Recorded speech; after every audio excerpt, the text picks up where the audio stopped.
The best example here would be ePOL versus IOU ring. ePOL is readiness based and IOU ring is completion based. Um, and with ePOL, you basically say, here's a bunch of files, here's a bunch of timers, here's a bunch of processes. Tell me when they're ready to be worked on. And then it tells you, and then you do the work. With things like IOU ring, you submit the work to be done. Be like, I want to write these bytes to this file. I want, well, obviously the timer's kind of the same. I want to wake up at this time. There's no work to be done there, but the reading and writing is the big one, or connection. I want to connect to this IP address.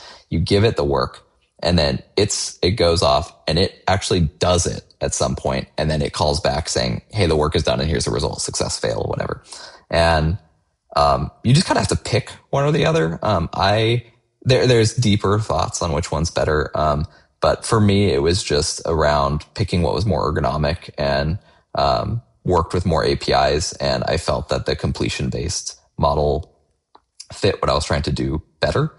So I sort of went with that. It's also just a little bit more modern, a little bit more proven as the better choice. So yeah, we have to simulate it for ePOL, for example. So the way libxdb works is you submit the work to libxdb. If it's like IOU ring, we just pass it straight through. libxdb holds no state whatsoever. But if it's ePOL, we actually like hold that state.